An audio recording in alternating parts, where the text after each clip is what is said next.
안녕하세요. 사연 읽어주는 남녀입니다. 오늘도 와주셔서 감사드리며 오늘의 사연 시작하겠습니다.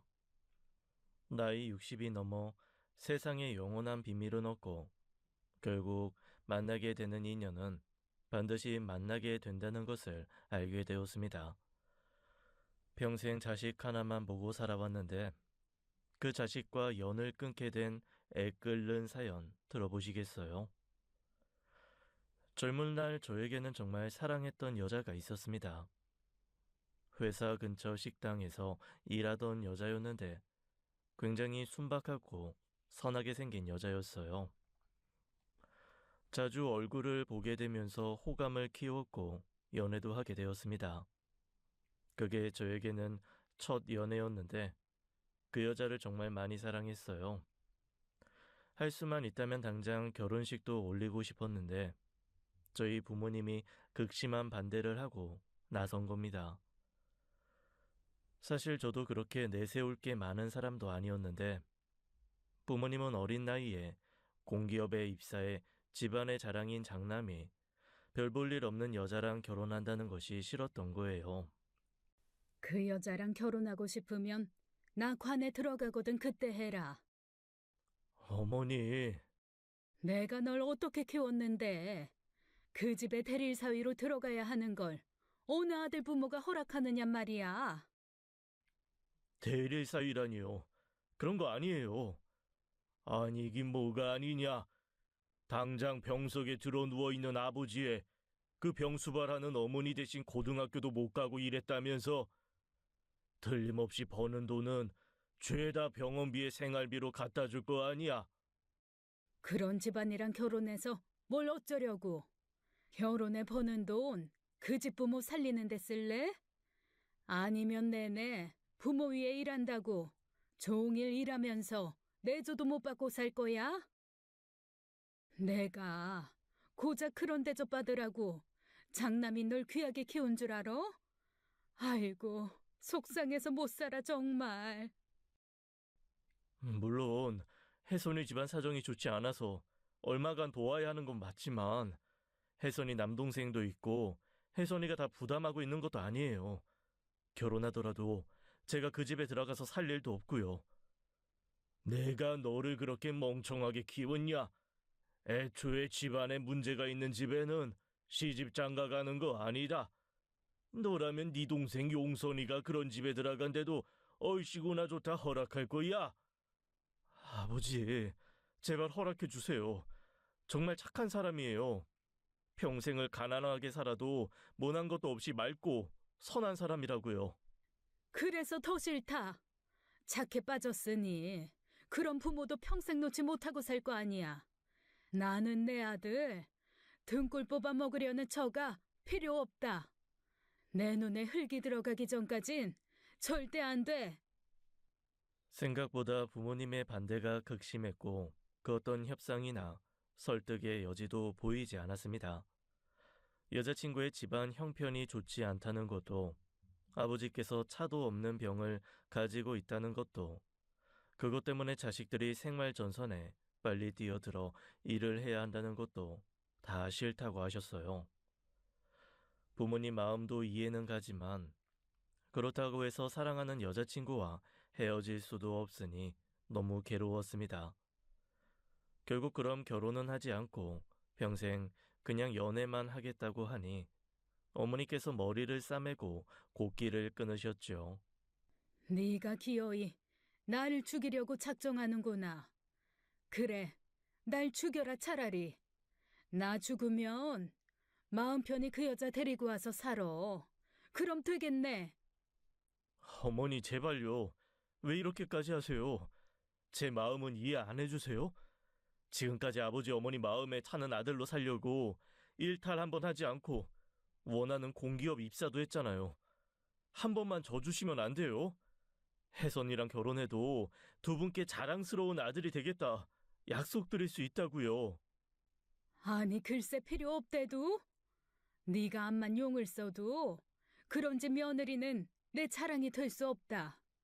나는 죽으면 죽었지 그런 애를 내 며느리로 들일 수 없어. 우리가 결혼하기 위해 넘어야 할 산이 너무 컸고 어떻게든 꼭 함께 그 위기를 벗어나 보자 했지만 결국 여자친구는 저에게 먼저 이별을 고했습니다. 나는 나 때문에 상진 씨가 부모를 저버리고 사는 거 원하지 않아요. 그러니까 우리는 그만 헤어지는 게 좋겠어요. 그게 무슨 말이야? 무슨 일이 있어도 시간이 얼마나 걸리더라도 허락을 받아내겠다고 했잖아. 나를 못 믿는 거야? 더는 상진 씨 힘들고 괴로운 거 못 보겠어요. 제가 뭐라고. 난 상진 씨도 상진 씨 부모님도 원망하지 않아요. 나라도 반대했겠지. 그러니까 더는 부모님 가슴에 대못 박는 일은 그만하고 우리도 서로를 잊어요. 저는 자존심도 체면도 다 내려놓고 여자친구를 붙들고 울었습니다. 제발 헤어지자는 말만 하지 말아달라고, 내가 어떻게든 부모님 허락을 받아올 테니 기다려달라고요. 하지만 여자친구는 결심이 선 듯 꿈쩍도 하지 않았고 하던 일도 그만두고 사라져 버렸습니다. 사방팔방을 찾으러 다녔지만 끝끝내 찾을 수 없었습니다. 그 상심에 한동안은 일도 제대로 할 수 없을 정도로 폐인처럼 지냈어요. 밥도 제대로 먹지 않고 울며 잠드는 날도 많았고 끝내 일하다 쓰러져 병원에 실려가는 신세까지 되었지요. 그런데도 어머니께서는 쓰러져 누워있는 제 손을 잡고 후회하지 않는다 말하셨죠. 너도 나중에 부모가 되면 내 마음 알 거다. 지금 네가 이러고 있는 것도 내 가슴이 찢어질 일이지만 그런 애랑 결혼해 사는 건 평생에 한이 될 일이야.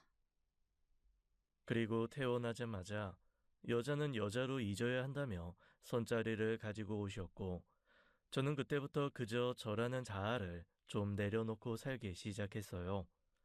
저는 저로서 살아가야 하는 것이 아니라 내 부모의 아들로 살아가야 하는 사람이니 그저 따르기로 한 겁니다. 그렇게 많은 손자리 중에 집안에 꽤 여유가 있는 집의 막내딸과 결혼하게 되었습니다. 누가 봐도 예쁘다 한마디 얹고 가는 미모에 성격도 쾌활해서 너나 할 것 없이 결혼하자던 남자도 많았었다고 해요. 대체 그런 여자가 왜 저 같은 사람이랑 결혼하려 했는지 그때는 알지 못했습니다. 늘 밖에서 사람을 만나 에너지를 얻는 그 여자와는 달리 저는 내내 집안에만 틀어박혀 비디오 영화를 보거나 책을 읽는 따분한 사람이었으니까요. 어쨌거나 혼인이 성사되었고 그 어떤 갈등이나 문제가 없이 결혼식을 올리게 되었습니다. 저는 한 번도 그 결혼으로 행복하다고 생각한 적이 없었는데 식장에서 하객을 맞는 부모님은 세상 전부를 가진 것처럼 행복해 보이셨어요. 그러면 됐다. 내가 그만한 효도를 했으니 된 거다. 그런 생각으로 살았습니다. 그런데 결혼 생활이 그렇게 생각처럼 쉽지만은 않더라고요. 처음부터 성격이 잘 맞는 사람이라고 생각하진 않았지만 살아보니 안 맞는 것이 한두 개가 아니었고 스트레스 받는 날이 많았습니다. 귀한 집 막내딸로 살아 그런지 집안 일에도 서툴렀고 일도 하지 않으면서 밖에 나갔다가 저보다 늦게 들어오는 날도 많았고요. 어른들한테는 사근사근하게 웃으며 애교도 많은 스타일이라 부모님께서도 좋아하시긴 했지만 아들 옆에 붙어 똑 부러지게 집안 살림을 하며 내조하는 스타일은 아니었습니다. 아내의 성향이나 성격을 이해해 보려고 노력했지만 아무도 없는 컴컴한 집에 들어와 밥을 안 치고 있자니 대체 제가 뭘 하고 있는 건가 싶었죠. 그 사이 아내는 술 냄새를 풍기며 기분 좋은 얼굴로 들어왔고 내가 밥을 하는 걸 알면서도 자긴 먹고 왔다고 그냥 씻으러 들어가는 거예요. 그래서 도저히 참을 수 없어 불러다 이야기했죠. 외출하는 것까지 뭐라고 안 해. 하지만 적어도 집에서 살림하는 사람이면 일하고 돌아온 사람 밥은 해줘야 할 거 아니야. 빨래도 제대로 되어 있지 않아 쉰내가 진동하잖아. 당신 집안 일이라는 건 할 생각이 없는 거야? 그러니까 당신은 아침 저녁 차려주고 당신 그 땀 냄새 나는 옷 빨래해주는 그런 사람 바라는 거야? 그럼 밖에서 일하는 사람이 해? 난 해본 적 없어. 해본 적 없는 걸 어떻게 하라는 거야? 그리고 당신 땀 냄새가 좀 심해? 그런 걸 내가 어떻게 해? 엄마도 안 시키는 일을 왜 나한테 시켜? 뭐? 그럼 너는 집에서 하는 일이 뭐야? 나랑 왜 결혼했어? 그러면 당신은 나랑 왜 결혼했어? 밥하고 빨래해주는 가정부나 고용해서 살지. 왜 나랑 결혼했냐고. 내가 가정부 일을 하라는 게 아니잖아. 적어도 밖에서 일하고 돌아온 사람이 집에서 편하게 쉴 수 있게 해줘야 하는 거 아니야? 그러면 너는 아무것도 안 하고 매달 내가 땀 흘려 번 돈 쓰기만 할 생각으로 시집 왔어? 그럼 우리 아빠한테 가서 말해. 나 데려다 밥도 하게 하고 빨래도 좀 하게 하려고 했는데 알고 보니 당신이 번 돈 펑펑 쓸 생각으로 시집 온 것 같다고. 결혼 무르고 싶다고 하라고. 할 수 있으면 해봐. 제가 장인에게 그런 이야기를 절대 하지 못할 거라는 것을 잘 아는 아내는 저를 조롱하듯 이야기하며 들어가 버렸죠. 그러다 보니 제가 결혼을 했는지 딸 하나를 데리고 산 건지 모르겠더라고요. 결혼 전에는 어머니께서 집안일을 다 해주셨는데 이젠 집안일까지 해야 하니 밤에 누우면 녹초가 되곤 했어요. 아무리 얼굴이 예뻐도 마음이 가지 않다 보니 몸도 가지 않아 부부관계도 소원했는데 애는 어떻게 그렇게 빨리 들어섰는지 결혼 후 1년 만에 아들을 낳게 되었죠.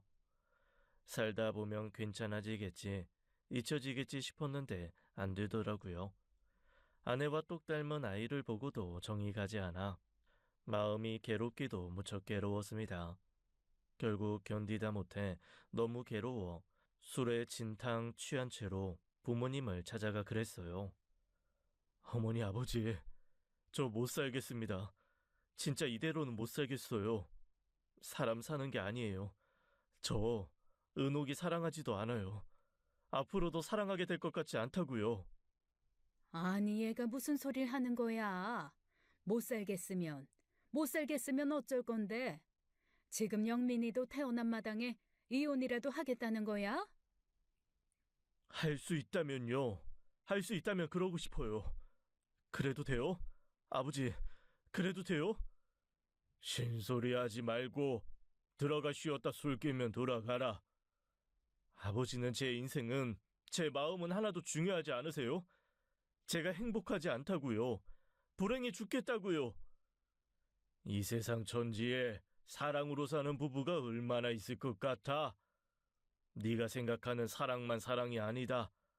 아이 낳고 의리로 사는 것도 부부간의 사랑이고 죽일 듯이 싸워 헐뜯어 사는 것도 사랑이야. 다시 그런 쓸데없는 소리 마라. 그때 부모님께서 이혼을 허락하셨더라면 저는 이혼했을 겁니다. 그러니까 저는 부모에게 이혼을 허락받지 못해 하지 못하는 겁쟁이였던 거예요. 다시 말하면 부모님의 뜻을 거스르고 여자친구를 찾아갔더라도 행복할 자신이 없었던 겁니다. 그러니 사랑하지 않은 아내와 아이 둘을 낳고 40년을 가까이 산 것이지요. 아내가 밖으로 놔두는 성향은 아이를 낳았다고 해서 변하지 않았습니다. 임신하고도 도저히 못 참겠다고 술을 마시다 걸리는 날도 있었는데 애 낳고 나서는 수유 중에 한 번씩 술을 마시더라고요. 아무리 술이 좋다고 해도 그렇지 자기 애한테 나쁜 영향이 미칠 수 있는데 술을 마십니까? 해도 해도 너무하는 거 아니야? 적어도 수유 중단할 때까지는 금주를 해야지. 세상 어느 엄마가 자기 자식한테 젖 먹이면서 술을 마셔? 그럼 어떡해. 마시고 싶어서 못 견디겠는데. 그리고 뭐 내가 자주 마셔? 어쩌다 한 잔 마시는 거야, 한 잔. 그 한 잔으로 뭐 영민이가 내 젖 먹고 취하기라도 한대? 당신이 수유하는 거 아니면 제발 신경 꺼. 그 정도로 못 참으면서 어떻게 애 엄마냐? 그럼 당신도 끊어. 왜 나만 끊으래? 당신은 밖에서 회식이다 뭐다 즐길 거 다 즐기고 오면서 왜 나만 참아야 하느냐고. 내가 당신 평소에 놀러 다니는 거 가지고 뭐라고 했어? 허구한 날 친구들이랑 놀러 갔다 술에 취해 들어와도 뭐라고 한 적 없어. 기껏해야 들어오기 전에 집안일 좀 해달라 한 게 전부지. 근데 애 엄마로서 경각심을 가지고 살라고 하는 게 그게 그렇게 나올 일이야? 애는 알아서 잘 커. 제발 나 좀 닥달하지 마. 그깟 알코올 섞인 젖 좀 먹는다고 안 죽는다고. 그렇게 걱정되면 당신이 알아서 보든가. 그날 아내는 정말로 우는 아이를 놓고 나가버렸고 다음 날까지 들어오지 않았습니다. 급한 대로 아이를 어머니께 맡기고 출근해야 했고 퇴근 후 아이를 데리고 집에 오니 장인어른께서 데리고 오셨더라고요. 내가 내 딸 부족한 거 잘 아네만.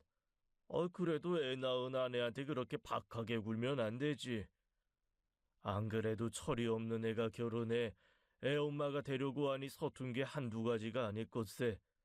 너무 나무라지 말고 좀 안아주고 달래주면서 살아야지.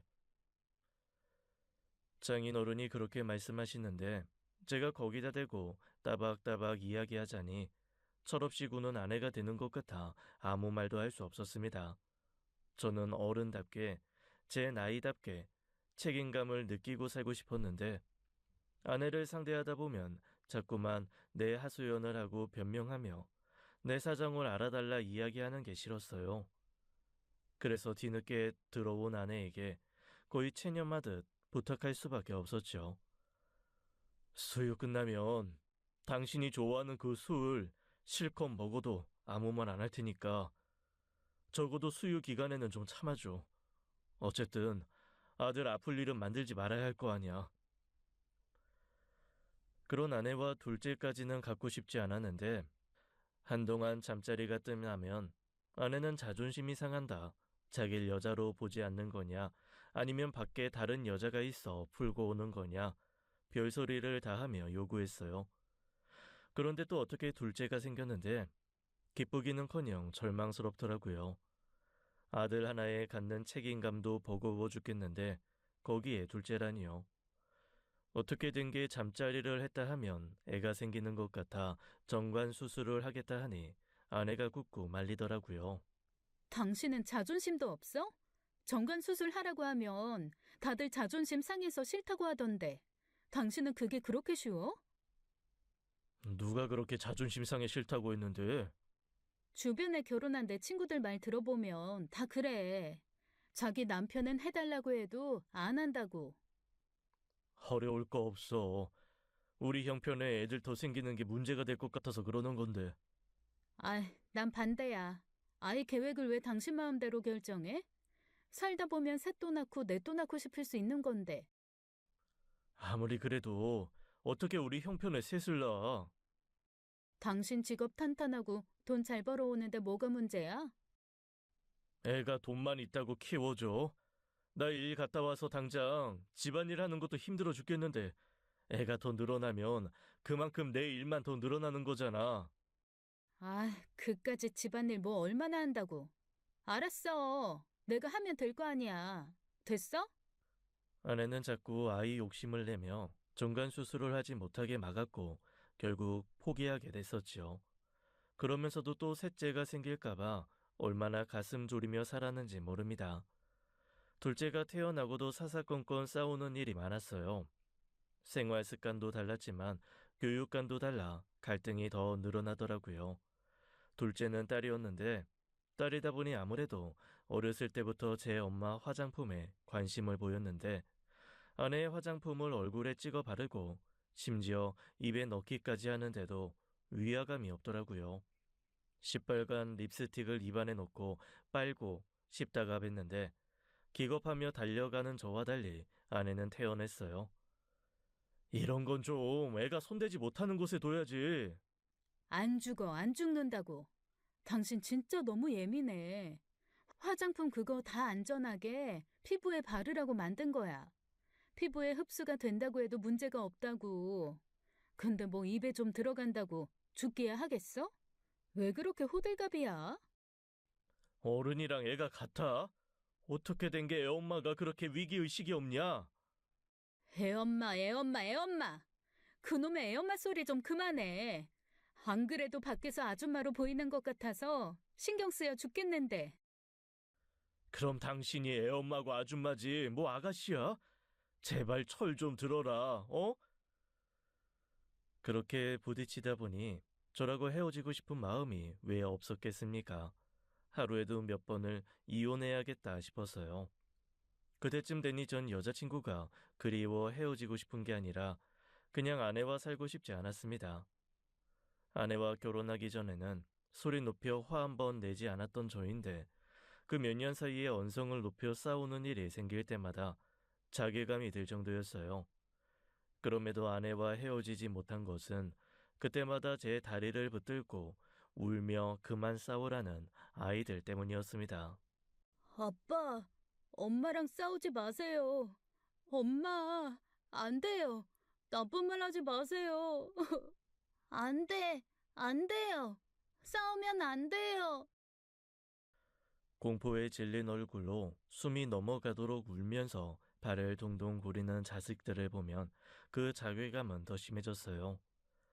그 문제로 직장 동료에게 상담을 한 적이 있는데 직장 동료가 그러더라고요. 집에서 부모가 싸우면 애는 전쟁이라도 난 것 같은 공포와 두려움을 느낀다고요. 그래서 싸우게 되더라도 아이들 앞에서 싸우는 모습을 보이지 말라고 했죠. 하지만 그게 어디 쉽나요? 싸우자 마음 먹고 시작하는 게 아니라 이야기를 하다 보니 언성이 높아지는 거라 결국 싸우지 않으려면 제가 억울하고 답답한 일이 있더라도 입을 다물어야 했습니다. 그러면서 자연히 부부간의 대화가 줄어들었고 차라리 아내 쪽에서 이혼하자는 이야기가 나오길 바랄 정도였어요. 그러던 어느 날이었습니다. 집으로 돌아오는 길에 집 앞에서 다른 남자의 차례에서 내리는 아내를 보게 된 거예요. 저는 집에 오자마자 아내를 추궁했지요. 그 남자 뭐야? 봤어? 예전부터 알고 지내던 동네 오빠야. 결혼한 여자가 아는 오빠 차를 타고 귀가해? 그것도 집 앞에서? 동네 사람들이 보면 뭐라고 생각하겠어? 뭐 또 왜 시비야? 동네 사람들이 보면 뭐 어쩔 건데? 바람이라도 났나 보다 싶어 할까 봐?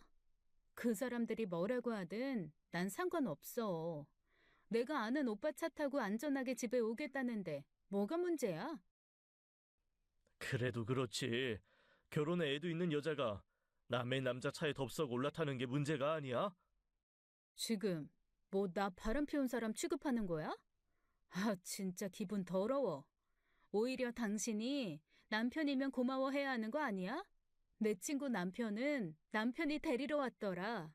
당신은 그런 센스도 없으면서 당신 대신 안전하게 집에 가라고 태워다 준 게 그렇게 문제야? 아내는 항상 그런 식이었습니다. 누가 봐도 아내에게 한 소리 할 수 있는 상황에도 당당했고 오히려 제가 잘못한 사람처럼 몰아갔지요. 밖에 나가 시간 보내고 노는 거 그냥 스트레스 풀고 싶어 그런다 칩시다. 아내 문제는 노는 게 아니었어요. 노느라고 자기 본분을 잡고 잊는다는 거였습니다. 집안일이야 제가 어떻게든 커버할 수 있었지만 아이들 문제는 또 달랐어요. 회사에 있는 사람이 어떻게 아이들 문제로 당장 학교에 달려갑니까? 사춘기에 접어든 아이들이 사고를 일으키는데 저는 그게 다 아내 탓만 같았습니다. 집에서 제대로 된 엄마 역할을 하지 못해 아이들도 엄마처럼 밖으로 나도는 것 같았고요. 둘 다 학교 성적은 엉망인데다가 학원은 밥 먹듯이 빼먹고 결국 학교에서 아들의 주머니에서 담배가 나왔다고 연락이 왔을 때 얼마나 화가 나던지요. 딸은 딸대로 용돈이 부족하다고 난리를 피우더니 친구 지갑에 손을 대는 문제로 학교에서 연락이 왔고요. 사람을 사지로 모는 기분이 이런 건가 싶었습니다. 어렸을 때야 애들 잘하는 거 보는 맛으로 애교 부리는 거 보는 낙으로 살았다지만 지금은 제가 그 가정을 지키고 싶었던 유일한 이유였던 아이들마저 저를 배신하는 것만 같아 괴로웠죠. 제가 누구 때문에 그렇게 치열하게 살고 있었는데요.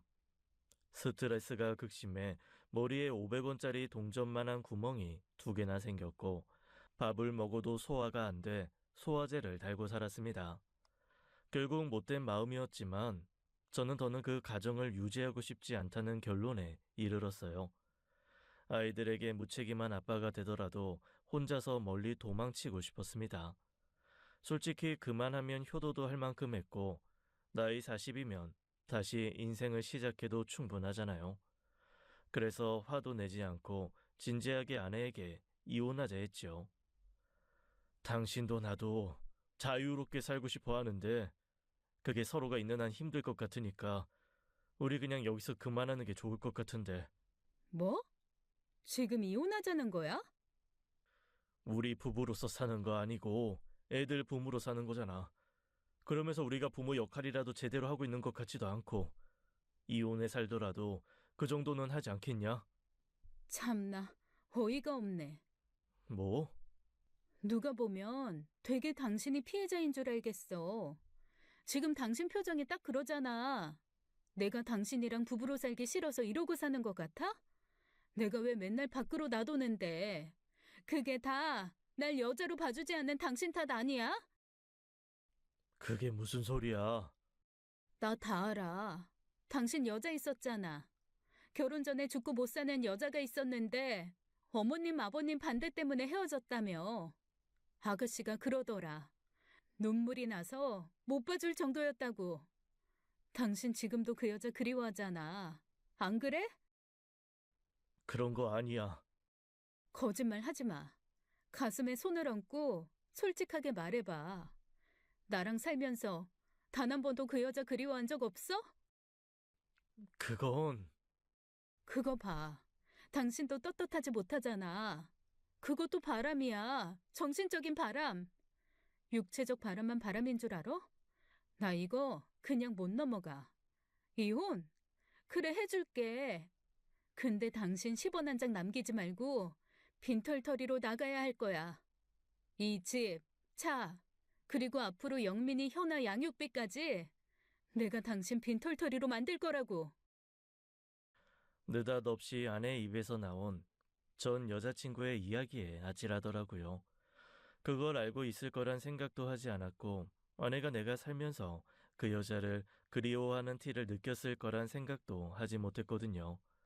하지만 오히려 알고 있다고 생각하니 후련한 생각도 들면서 그래, 하나도 남김없이 가져가도 좋으니 제발 헤어졌으면 좋겠다. 그런 생각이 들었습니다. 그런데 그날 밤 베란다에서 찬 바람을 쐬며 앉아있는 저를 아들이 찾아왔더라고요. 아빠, 형민, 왜 안 자고 나왔어? 죄송해요. 어? 제가 그동안 아빠 엄마 속썩이고 학교에서 문제 일으킨 거예요. 담배 피운 것도 죄송하고 친구 때린 것도 다 죄송해요. 잘못했어요. 그래, 영민이 네가 잘못을 뉘우쳤다니 다행이다. 이렇게 찾아와 먼저 이야기해줘서 고마워. 그러니까 이혼 안 하면 안 돼요? 어? 엄마랑 이혼하지 말고 그냥 살면 안 돼요? 전 엄마 아빠랑 헤어져 사는 거 싫어요. 현아도 아까 엄마 아빠랑 한 말 다 듣고 방에서 계속 울고 있는데. 영민아, 이렇게 빌게요, 아빠. 제발요. 엄마랑 아빠랑 이혼하는 거 싫어요. 가족끼리 헤어져 사는 것도 싫어요. 앞으로 잘할게요. 공부도 열심히 하고 친구도 안 괴롭히고 절대 나쁜 친구들이랑 어울리지도 않을게요. 한 번만 봐주세요. 네? 제발요. 아들이 울면서 무릎을 꿇고 비는데 가슴이 미어지더라고요. 그 순간 저는 알았습니다. 이번 생에 온전히 나만을 위한 삶은 없구나. 나는 죽을 때까지 이 애들을 책임지며 살아야겠구나 하고요. 내 욕심에 이혼의 자유를 찾자고 내 자식 눈에서 그렇게 눈물을 쏟고 차가운 베란다 바닥에 무릎을 꿇리게 하고 싶지는 않았습니다. 결국 이혼 결심은 물거품이 되었고 저는 또 그렇게 의미 없는 하루하루를 살게 되었죠. 아내는 제가 자기를 여자로 봐주지 않아 밖으로 놔두는 거라고 했지만 저도 압니다. 그게 다 핑계라는 것을요. 아내는 결혼 전부터도 사람 만나 노는 것을 좋아했고 술도 좋아했으니까요. 제가 아내를 사랑으로 품어줬다 한들 제 품에서 노는 것으로 만족할 사람도 아니었어요. 그래서 오로지 애들만 보고 살았던 거예요.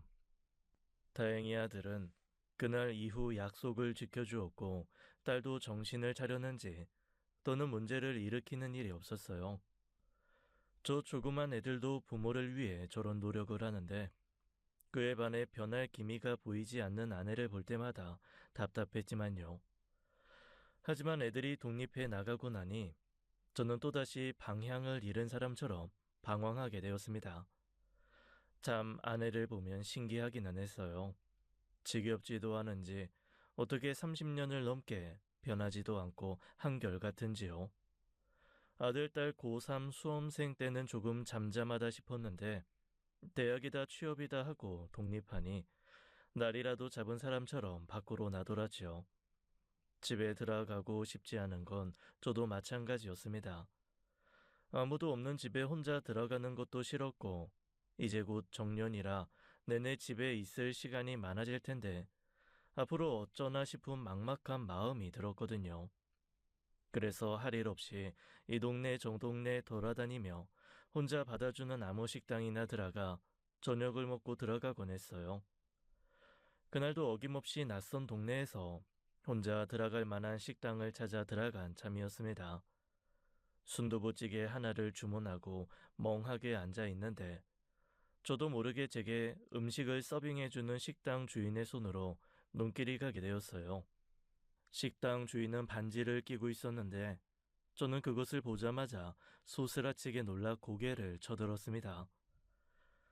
제 앞으로 35년 전 헤어진 그 여자가, 내가 너무나 사랑했던 그 여자가 서 있었어요. 혜선이? 네? 혹시 상진 씨? 나야 상진이야. 이게 대체 어떻게 된 일이야? 그 반지는 제가 35년 전 여자친구에게 생일 선물로 준 반지였습니다. 비록 하나씩 나눠 끼는 커플링은 아니었지만 길 가다 금방에 들어가 여자친구가 마음에 들어 하는 것으로 사준 것이었어요. 너무 비싸고 귀한 것이라고 한사코 마다했지만 오래전 할머니로부터 금을 몸에 지니고 있으면 좋은 일이 생긴다는 말이 떠올라 해준 거였죠. 그런데 그 반지를 여전히 간직하고 있었던 겁니다. 제가 그 반지를 어떻게 잊겠어요? 반가워 눈을 떼지 못하는 내게 일단 밥부터 먹으라며 웃는 여자를 보고 변하지 않았구나 했습니다. 그때는 늘 제 형편이나 사정을 먼저 봐주며 배려하던 여자였으니까요. 밥이 코로 들어가는지 입으로 들어가는지 몰랐는데 일단 식당에서 그러지 말고 차나 한 잔 마시자면서 같이 일하는 아주머니에게 식당을 맡기고 저를 따라 나섰습니다. 그렇게 우리는 카페에 앉아 무려 35년 만에 서로 마주보고 앉게 된 거였어요. 이건 미안해요. 식당 일을 하다 보면 별의별 손님들을 만나는데 결혼했냐고 물으면 곤란한 이야기를 하는 손님이 있어서 결혼 반지로 보이려고 쓴 거예요. 가진 반지가 이것뿐이라. 그럼 여태 결혼도 하지 않고 혼자였어? 어쩌다 보니 그렇게 됐어요. 당신도 알잖아요. 우리 집. 그럼 어머님, 아버님은? 아버지는 5년 뒤에 돌아가셨고 엄마는 20년 전에요. 상진 씨는요? 결혼했어요? 나야 뭐 애가 둘이야. 어머님, 아버님 좋아하셨겠네요. 미안해. 뭐가요? 다 그렇게 될 일이었던 거지. 그렇게 카페에 앉아 시간 가는 줄도 모르고 이런저런 이야기를 하게 되었습니다. 그저 얼굴만 봐도 너무 행복했어요. 그 여자를 다시 식당에 데려다주고 돌아오는 길에 깨달았지요. 35년 동안 단 한 번도 그 행복을 느끼며 살아본 적이 없다고요. 그 사실이 사무치게 너무 서글펐습니다. 당장 이혼하고 그 여자를 붙잡고 싶은 마음이 왜 없었겠습니까? 그런데 아내와 이혼하고 첫사랑을 찾아 재혼한다는 게 아이들에게도 미안하기도 했고 그 여자가 받아준다는 보장도 없잖아요. 그렇게 씁쓸한 마음으로 집으로 돌아갔는데 제가 늦게 들어가서인지 아내가 먼저 돌아와 있더라고요. 평소처럼 눈인사나 하고 씻으러 들어가려는데 아내가 저를 붙잡았습니다. 앉아봐. 왜? 이거 봐. 할 말 없어? 아내가 내게 보여준 것은 핸드폰 액정에 띄운 사진 한 장이었어요. 바로 방금 전 나와 그 여자가 마주보고 앉아 있는 모습을 찍은 사진이었습니다. 알고 보니 우연히 그 카페를 방문했던 아내의 친구가 저를 보고 찍은 거였어요. 세상에 무슨 그런 말도 안 되는 우연이 있습니까? 그것도 하필 그 여자를 만난 날에 거기서 아내 친구를 만나다니요. 꼴에 바람 피워? 그런 거 아니야. 그냥 아는 사람 만나 커피 한잔 한 건데 그게 뭐가 바람이야. 당신이? 당신이 아는 여자가 어딨고 아는 여자 만났다고 이런 카페 들어가서 커피 마실 사람이야? 누구야? 바른 대로 말해. 누구라고 말하면 당신이 알아? 아는 사람이 있긴 하지. 당신이 결혼 전에 죽고 못 살았던 그 여자. 그 여자라면 설명도 되고 납득도 되지. 서로 사생활에 신경 안 쓰기로 한 거 아닌가? 만나보네 그 여자. 참나. 왜? 이제 와서 새 출발이라도 하고 싶어? 그래서 첫사랑 만나서 좋았어? 그만해. 뭘 그만해. 이거 바람이야. 알아? 뭐가 바람인데?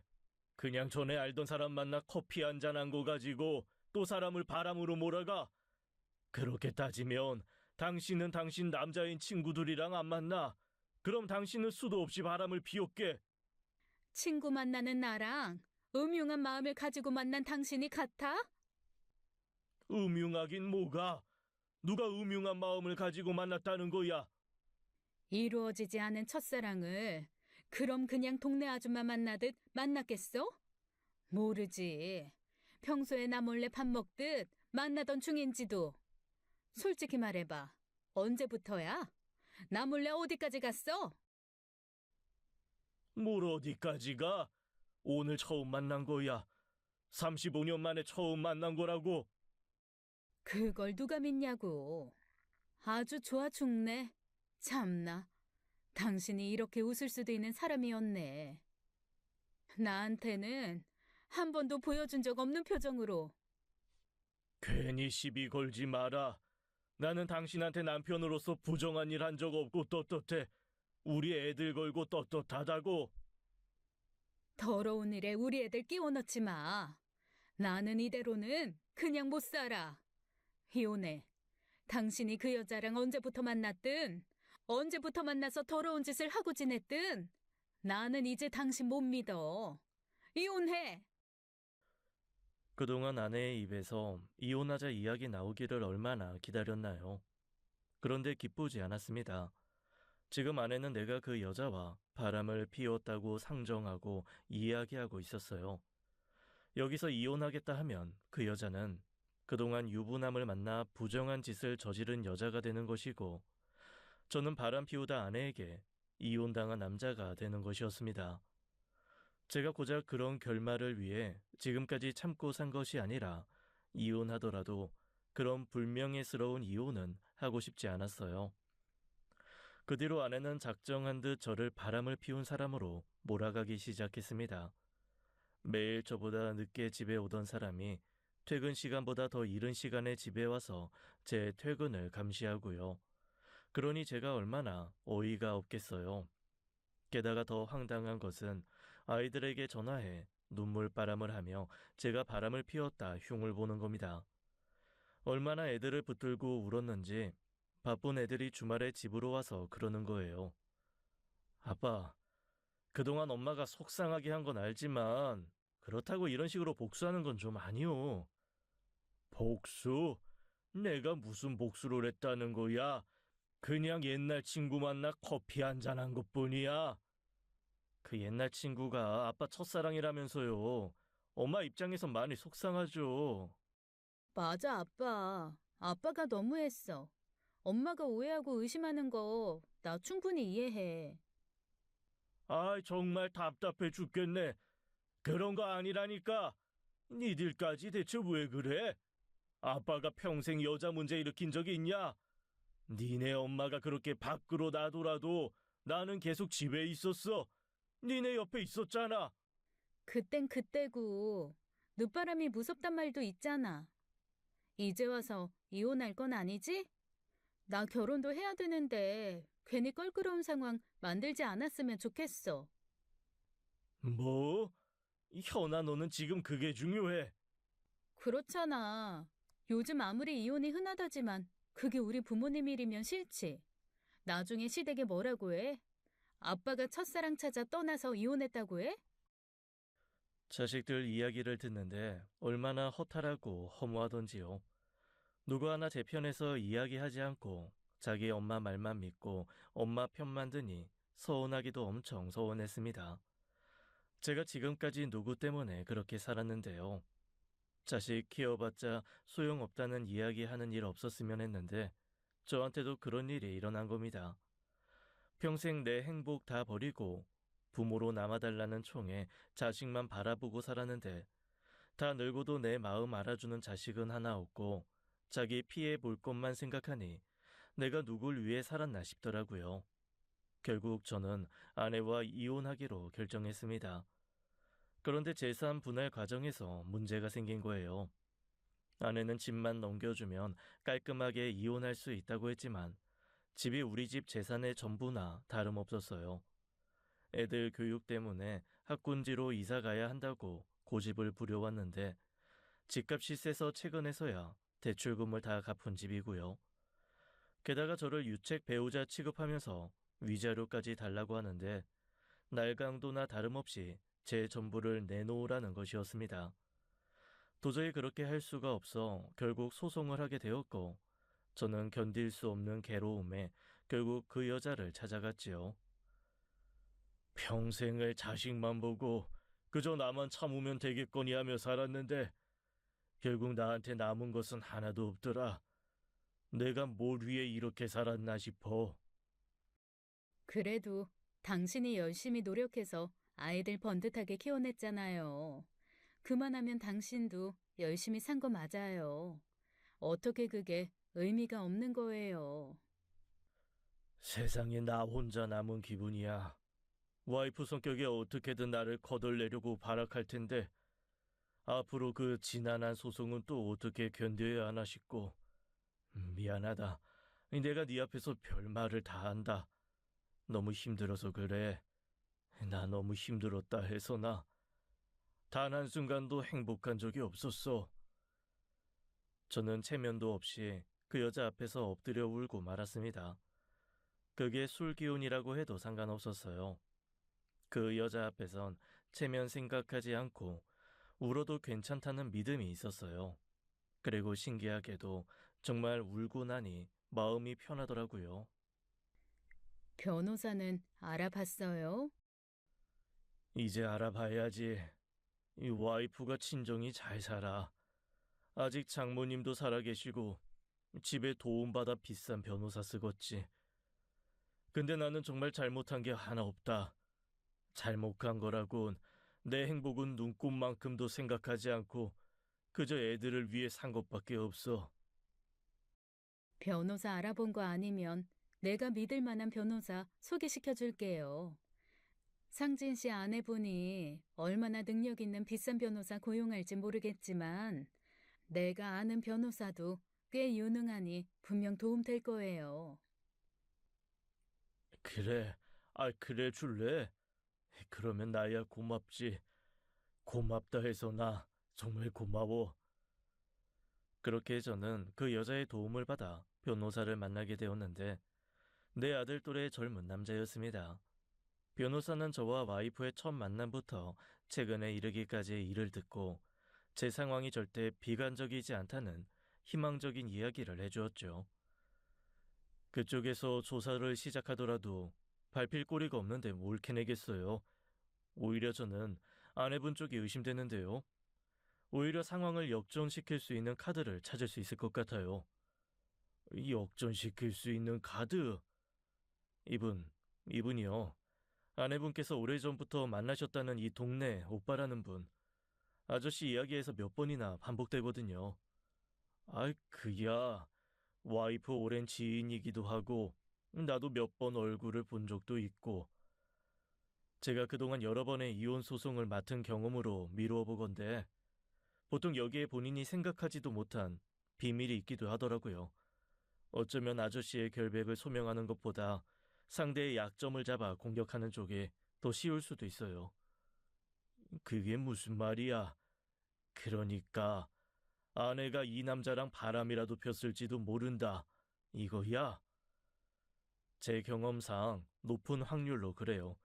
그게 아니더라도 충분히 그 상황을 아저씨에게 유리한 상황으로 역전시킬 수 있고요. 지금 아내분께서는 사혜선 씨와 카페에서 만난 그 하나만의 정황으로 바람으로 몰고 가는 거잖아요. 그러면 법원에서 절대로 외도로 받아들여주지 않아요. 그럼 다행이지만, 그럼 뭐해?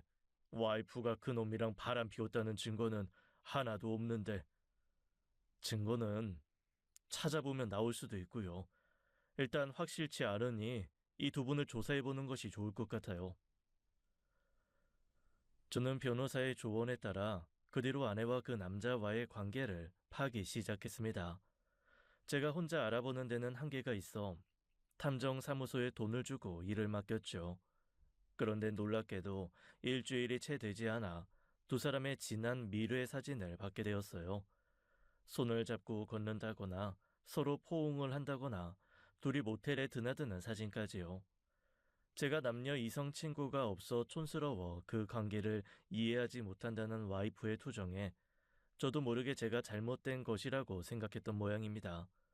고향 오빠라는 사람이 아내의 모임을 함께 한다는 것은 알고 있었지만 각자의 배우자가 있고 그저 성향이 잘 맞는 사람들끼리 모여 노는 것뿐이라고 생각했어요.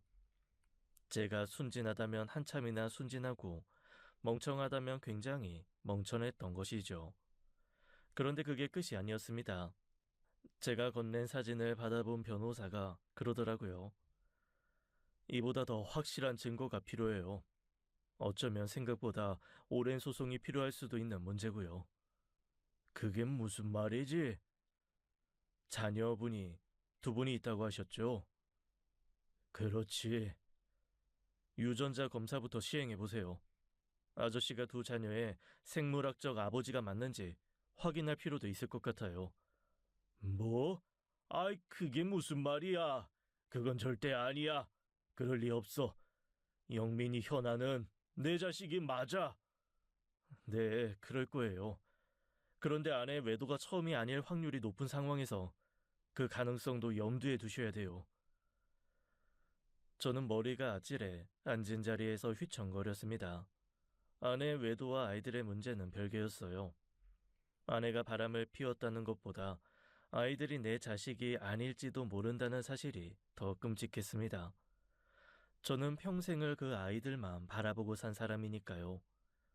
변호사는 유리한 소송을 위해 보다 확실한 증거가 필요하다면 필요한 과정이라고 했지만 평생 내 자식으로 알고 살았던 아이들을 상대로 친자 확인을 한다는 것은 생각보다 굉장히 무섭고 힘든 일이었습니다. 아이들을 불러다 어설프게 머리카락을 요구하는 것은 힘들 것 같아 아내와 아이들을 불러 솔직하게 이야기했습니다. 갑작스러울지 모르겠지만 부탁이 있어. 이 와중에 부탁은 무슨? 뭔데요? 니네한테는 미안한 이야기지만 아빠가 영민이 현화랑 친자 확인 검사를 해보고 싶어. 네? 아빠, 그게 무슨 말이야? 친자 확인 검사라니. 와, 진짜 최악이네. 당신 미쳤어? 어떻게 그런 이야기를 해? 영민이 현아한테 부끄럽지도 않아? 나를 원망하더라도 확인할 것은 제대로 확인하고 싶어 그래. 검사하게 해줘. 아니, 못해. 지금 당신이 하려는 짓이 뭔지 알아? 너네가 엄마의 바람으로 태어난 애들인지 확인해 보려고 한다. 지금 그 말이 하고 싶은 거잖아. 감히 나를 의심해? 나를? 당신도 나를 의심하는데 내가 당신을 의심하지 못할 이유가 없지. 고작 커피 한 잔 한 거 가지고 이혼 소송을 당해야 할 정도로 의심을 받는다면 하루가 멀다 하고 밖에 나가 사람들을 만나고 집에 붙어 있던 적이 없는 당신은 뭐겠어? 아는 사람도 많잖아. 이를테면 당신 동네 오빠 같은 사람. 뭐? 진짜 기가 막히네. 애들한테 손대기만 해? 절대 용서 못해. 어떻게 날 그런 치졸하고 더러운 여자를 만들어? 나 당신 애들 엄마야. 그깟 소송이 뭐라고 그렇게까지 해야겠어? 원망해도 좋고 화를 내도 좋다. 근데 다 하고 나서 결과를 보고 했으면 좋겠는데. 엄마, 해. 못할 게 뭐야. 할게요. 뭐 머리카락 뽑아주면 돼요? 일어나요. 자요. 자, 받아요. 안 돼! 화가 난 아들이 자기 머리를 쥐어뜯으며 머리카락을 건네자 갑자기 아내가 거품을 물고 달려와 아들의 손을 잡아채는 겁니다. 아내의 태도에 저는 확신을 가졌고 아이들은 당혹스럽게 자기 엄마를 쳐다봤지요. 아니, 그냥 하는 것조차 너무 치욕스러워서 그래. 당신이 감당할 수 있겠어? 만약 영민이 현아 다 당신 자식이면 어쩔래? 그러면 지금 내가 당한 이 수모, 이 모욕 어떻게 보상할 건데? 그땐 당신이 원하는 대로 이 집 당신한테 다 주고 물러날게. 저로서도 큰 결단이었어요. 아내의 말이 맞을 수도 있지만 저는 확신이 들었습니다. 아내가 거짓말을 하고 있다는 것을요. 결국 저는 그 자리에서 아이들의 머리카락을 받았고 유전자 검사를 했습니다. 그리고 놀랍게도 영민이 현아, 그러니까 내가 평생을 내 자식으로 알고 살았던 그 두 아이가 모두 내 친자가 아닌 것으로 나왔죠. 제가 받은 충격만큼이나 아이들이 받은 충격도 심했어요. 다 자란 아이들의 눈물은 볼 일이 없었으면 좋겠다고 생각했는데 제 엄마를 붙들고 오열하는 아이들을 보니 아주 잠시 이렇게까지 해야 했나 하는 후회도 들었습니다. 어떻게 이래? 엄마! 내가 아빠 아들이 아니라니! 대체 이게 뭔데? 오빠도 나도 아니라고? 둘 중 하나도 아니고 둘 다 아빠 자식이 아니라는 게 말이 돼? 아니야, 아니라고. 검사가 잘못된 거야. 당신, 이게 무슨 수작이야? 어디 조작된 종이 쪼가리 가지고 와서 나를 모욕해. 아니야, 아니라고. 정신 차려. 이미 끝났어, 당신. 완전히 끝났다고. 뭐가 끝나? 뭐가? 절대 이대로 못 끝내. 당신 그 더러운 수작 내가 밝혀내고 말 거야. 영민아, 현아야, 속지 마라. 이딴 종이 쪼가리는 절대 너희 출생을 증명할 수가 없어. 아내는 미친 사람처럼 눈이 돌아 발악했고 저는 더는 그 여자와 대면하며 살 자신이 없어 집을 나왔습니다. 변호사에게 모든 증거 자료를 넘겨주었고 이혼 소송과 더불어 친자 관계 부인 소송까지 걸어 모두 승소했지요. 하지만 끝난 것이 아니었어요. 아내와 아이들의 친부를 상대로 그간 아이들에게 들어간 돈을 얼마간이라도 받아낼 생각입니다. 정신적 손해배상 청구도 하고요. 법적으로 할 수 있는 건 죄다 받아내려고요. 아이들을 생각해 적당히 끝내려 했는데 법원에서도 끝까지 자신의 죄를 뉘우치지 않는 모습을 보니 견딜 수가 없었습니다. 아내를 상대로 승소하고 집에서 아내를 쫓아냈는데도 어쩐지 시원하지가 않더라고요. 내 자식을 위해 살았다 생각했었는데 남의 자식을 붙들고 살았던 것이고 그것 때문에 전 여자친구를 마음에 품고도 아내와 살았던 건데 제 인생이 송두리째 부정당하는 것 같았습니다. 친부를 상대로 소송을 해야 했기에 호적 정리까지 한 것이지만 아이들과는 계속 연락하며 지내기로 했어요. 친자식이 아니라지만 그래도 제가 친자식으로 키운 세월이 30년이 넘는데 어떻게 한순간에 남이 되나요? 게다가 아이들도 자기 친부와 엄마에 대한 반감이 커서 오히려 저를 찾는 상황이고요. 이런저런 씁쓸한 마음을 가지고 그 여자의 식당을 찾아갔습니다. 덕분에 좋은 변호사를 써서 깔끔하게 승소를 얻어 낼 수 있었으니 감사의 인사는 제대로 해야 할 것 같아서요. 그런데 그 식당에 변호사가 앞치마를 메고 그 여자의 일을 거들고 있었습니다. 아, 엄마 좀 쉬어. 어제부터 무릎 아프다고 해놓고 기어이 문을 열어. 그래도 매일 찾아주시는 분들이 계신데 어떻게 닫아? 너나 얼른 들어가. 일하는 녀석이 왜 여기 와서 난리야? 엄마가 아픈 무릎으로 일하는데 내가 잠이 와. 어이구, 효자나셨네. 효자나셨어. 너는 왜, 상진 씨, 이게 무슨 말이야? 아이, 변호사님이 혜순이 아들이야? 네? 아, 그게, 맞아요. 제가 여기 사장님 아들이에요. 35년 전에 태어난. 35년 전이라니. 아, 결혼도 아직 안 했대 놓고. 잠깐만. 아이, 35년 전? 아이, 그럼 설마. 언젠가는 말해야지 했어요. 상진 씨 시끄러운 일 끝나면 제대로 인사시켜 주려고 했고요. 그때는 괜히 임신했다는 이유로 발목 잡을까 말 못했어요. 이게 무슨 말이야? 대체 이게 무슨 말이냐고? 아이, 지금 이 아이가 내 아들이라는 거야? 이 내 자식이라고? 미안해요. 내가 멋대로. 말했어야지. 그때 말을 했었어야지. 말했어도 어쩌겠어요. 이미 부모를 등질 수 없는 사람에게 자식 안겨주며 불효하라고 해요? 그럼 나는 평생 남의 자식을 내 자식인 줄 알고 뻐꾸기를 아빠로 살았는데, 그러면서 내 자식은 아빠도 없이 혼자 외롭게 자랐다는 거 아니야? 외롭게 살긴 누가 외롭게 살아요. 엄마가 얼마나 힘이 됐는데. 솔직히 잘하면서 친아빠 생각도 많이 나고 원망도 많이 했는데, 이번에 엄마 부탁에 처음엔 얼굴이나 보자 하고 만난 거였어요. 근데 상담하면서 아버지가 어떻게 살았는지 그 인생을 듣고 보니 아버지가 이해도 되더라고요. 참, 우리 엄마랑 똑같은 사람이 여기 있네 했죠.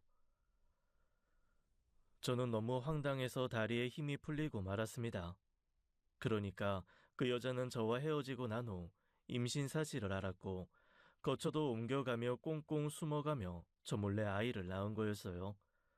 그리고 그 아이를 혼자서 이토록 훌륭하게 성장시킨 거고요. 세상에 이렇게 기막힌 일이 어디 있겠습니까? 그러니까 저는 자식 둘을 잃고 다시 자식 하나를 얻은 거예요. 그 뒤로 우리는 종종 만나 식사도 하고 나들이도 가며 함께 시간을 보내고 있습니다. 어머, 이게 뭐예요? 지나가는데 당신이 생각이 나서 샀어. 이 꽃이 참 예뻐서. 어머 세상에, 꽃은 처음 받아봤어요. 아, 엄마 섭섭해. 내가 엄마 생일에 사다 준 꽃은 다 뭐야? 아들이 사다 준 꽃이랑 남자가 사다 준 꽃은 다르지. 참 곱다. 아, 이제 아버지 왔다고 나는 찬밥 심세 되겠네. 아이, 외롭다 외로워. 뭐? 아유, 참. 저요, 요즘 참 행복합니다. 평생을 느껴본 적 없는 가족이라는 울타리에 안정감을 이제야 느끼고 있어요. 정식으로 다시 만나기로 한 것은 아니지만 전 아내와 관련된 소송이 모두 끝나는 날, 저는 한 번도 내보지 못한 용기를 내보려 해요. 이 여자가 오랫동안 빼지 못한 그 낡은 반지 대신 저와 맞춘 2개 반지 중 하나를 내밀며 죽기 전까지 제 곁에 있어달라 그렇게 말할 거예요. 다 늙어 그게 무슨 주책이냐 하는 사람도 있어도 저는 아랑곳하지 않고 이제 그 여자 손을 잡고 걸을 겁니다. 이제 저 행복해질 수 있겠죠. 그동안 미련에 힘들게 산 만큼 내 인생에도 볕들 날이 온 거겠죠. 지금까지 사연 읽어주는 남녀였습니다. 끝까지 함께 해주신 여러분 감사드리며 저희는 다음 사연으로 돌아올게요. 감사합니다.